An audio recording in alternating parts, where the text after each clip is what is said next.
First tonight, the widening of Tier 2 coronavirus restrictions here in the north has prompted a warning about business decline and closures.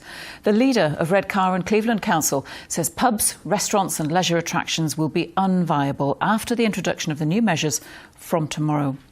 Yesterday, the area was among those placed into Tier 2, which means people from different households will not be allowed to meet in food and drink establishments.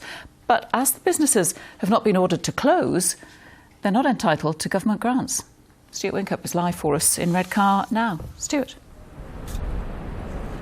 Well, the area's politicians, many of the businesses around here were already on the brink of closure. Now they feel these new restrictions will finish them off for what has been a difficult couple of weeks. Now, the government has already said it will give money to those struggling, but it's clear from the politicians and the businesses you speak to that money is needed now.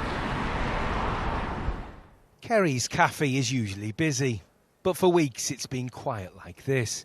And this is before tomorrow's ban, preventing people from different households meeting up inside. We haven't really recovered since opening back up at the beginning of July. And obviously we've had several months without any business at all. And business like this, you have overheads even if you're not making any money. You know, the bills still need to be paid, so we can't pay our rent basically at the moment. And Kerry's not alone. A large part of Redcar's economy relies upon the hospitality and leisure sector. Businesses are being allowed to stay open, but with customer numbers about to be reduced even further, there's real fears about their future. I can't see them surviving.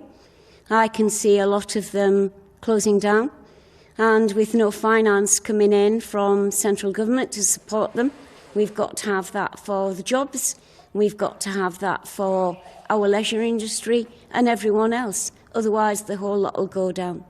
Although now rising, the COVID infection rate has remained low in Redcar and Cleveland, thanks to the low levels in its rural areas.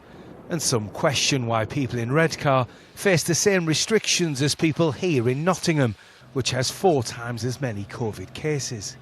Well, to be honest with you, I think it's a bit silly. If you can go to work and you can mix with people at work, but you can't mix with your family, it just doesn't seem real to me. Do you know what I mean? It's not right. I couldn't be stuck in for 4 months again like I was last time. It absolutely does. Your brain, you know, you really get depressed.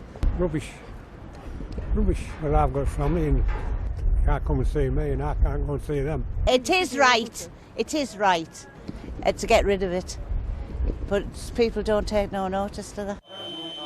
The government says it's had to take tougher action after rapid increases in COVID cases and hospital admissions. It says it's already offered financial support to local councils and businesses that have been forced to close during lockdown.